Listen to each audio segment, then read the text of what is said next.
Halo teman-teman semua, perkenalkan kami dari kelompok 1 akan membahas seputar tentang Kabupaten Sika. Kabupaten Sika itu apa sih teman-teman? Jadi, Kabupaten Sika merupakan bagian dari wilayah Provinsi NTT, yang dimana beribu kotakan Kota Maumere. Sebelum tahun 2000, Kabupaten Sika hanya memiliki 8 kecamatan saja.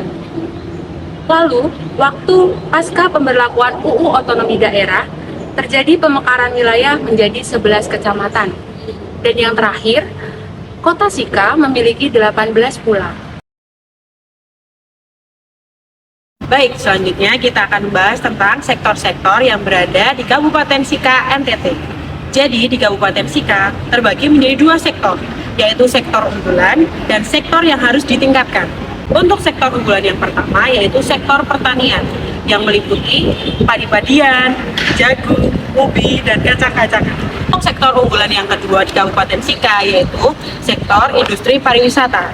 Terdapat beberapa tempat wisata populer yang berada di sana, yaitu Pantai Tanjung Watu Bogo, kedua Kota Beach, ketiga Pulau Pangabatang, dan yang keempat Tanjung Kaulang.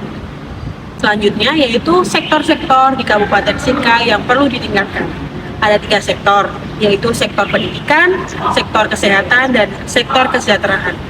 Mengapa ketiga sektor tersebut perlu ditingkatkan? Karena di suatu daerah, ketiga sektor itu penting.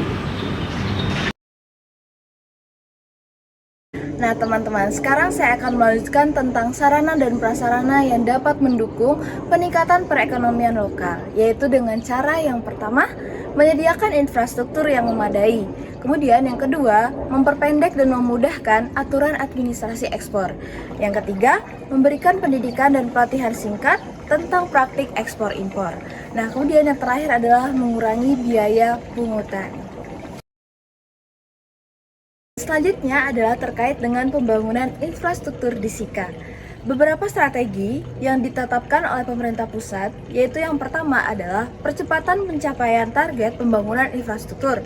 Yang kedua adalah pembangunan infrastruktur dengan pola kerja sama pemerintah swasta atau disingkat dengan KPS.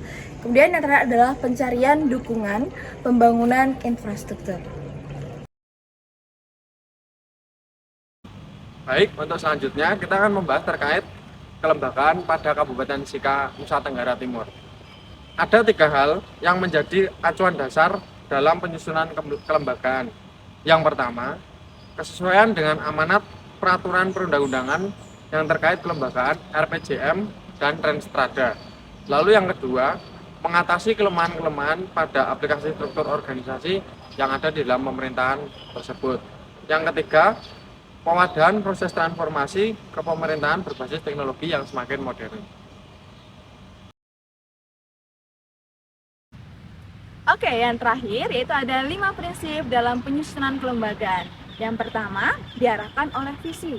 Nah, Sika sendiri memiliki visi, yaitu terpenuhinya hak-hak dasar masyarakat menuju Sika Bahagia 2023. Yang kedua, berorientasi pada urusan pemerintahan yang memiliki daerah. Yang ketiga, berorientasi pada kebutuhan masyarakat dan kemampuan daerah. Yang keempat, bersifat jejaring atau kerjasama. Dan yang kelima, bersifat fleksibel dan adaptif.